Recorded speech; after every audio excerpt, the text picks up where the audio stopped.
there will be total transparency. People will see the inner workings of how a developer raises their money, does their funding, engages with their people. Nobody's going to participate if they have to have that every time we send anything to us. Everybody can see it.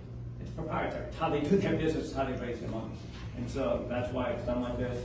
The developments we talked about, you know, from the convention center, the Four Seasons, that's how the two most recent ones, that they're done that way for a reason. So developers will have confidence that all their proprietary stuff isn't out there. But what the development actually is will be totally transparent, and everyone will know what it's going to be. It's not going to be a development thing that they're going to do that's not known, but how they do their funding. And so that's one of the reasons for it. The consultant, though. I'm sorry. Okay, go ahead. But I'm looking Annie, unless you want to hear what he has to say. But I mean, I think it's important to understand why that's done that way, and anybody who's a developer would probably understand it. I think anybody would understand it. That you want your how you're raising your funds and who you're getting your funds from becomes public record. Okay, but that's the developer. They're not dealing with the developer. They're dealing with a consultant to tell the committee. These people will be dealing with developers. They'll be out trying to find developers to put proposals in. If we just run an ad in the paper, well, you don't know who's going to get it. You need to go out and find people to do a development of this magnitude. that might be at the end of the project. Well, I'll be advertised, but you still. At the beginning of the project, it's going to be, the consultants are going to be telling the committee what they recommend by way of how the development of the property should go. So my question is, well, one, why is it that that consultant is being engaged by the attorney that represents you all? The attorney presumably would be giving you all advice, legal advice and things such as that. But why is it that they are engaging the consultant?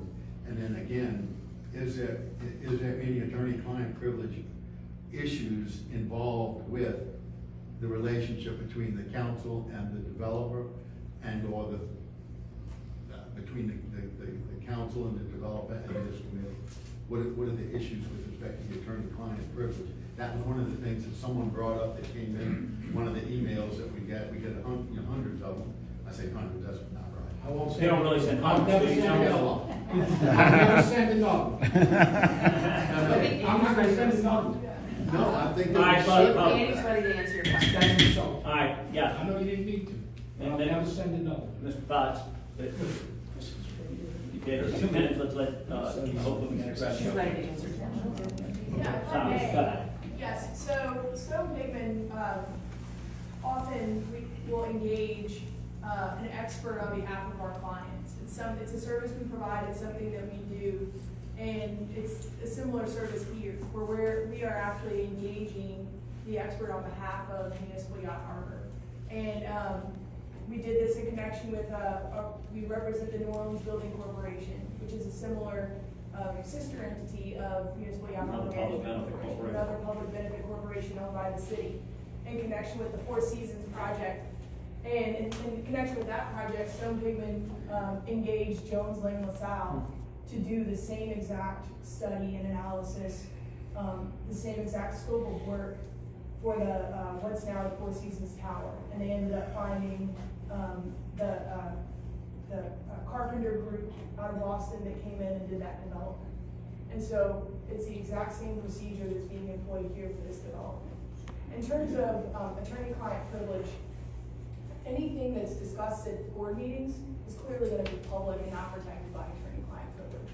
But our conversations, our email conversations, our contracts that are with the board itself, with the Municipal Yacht Harbor Management Corporation, those are privileged.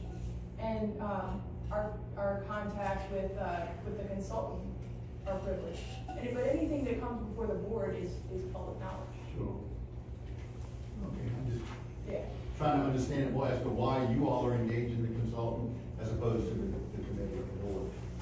Well, I think there's a couple reasons for that.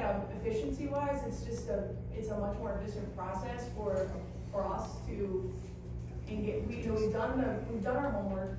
We've reached out. We have reached out to qualified consultants.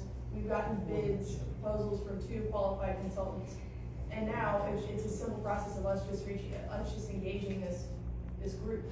And that's a much more efficient process than would otherwise be, it's just it's the way that municipal yacht harbor is elected to do this, and it's the way that, New Orleans Building Corporation is elected to do this in the past. It's, completely above board procedure and something that we offer as a service to our clients. We're happy to do it, so. Also, over there, when you look at it, the way we use terms of best practices for us, getting off of zero, where we have been for years and years and years, and we hear it loud and clear from people, nothing's happening. Once again, volunteer board, 2 employees. We have other employees, they're doing bookkeeping, they're doing our financial stuff, working with the Rules and Standards Committee. That's it, 4 people in our office. The capacity to do it isn't there. Do we need to hire somebody to do it permanently on staff? No, because it's a one-time thing.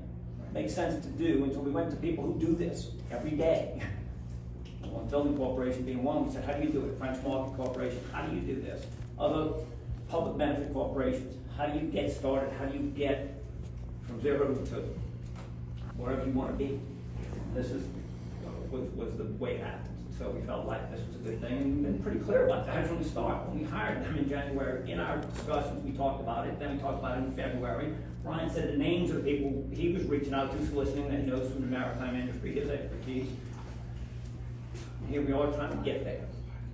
So we're not continuing to have a conversation about it. The board does not. This board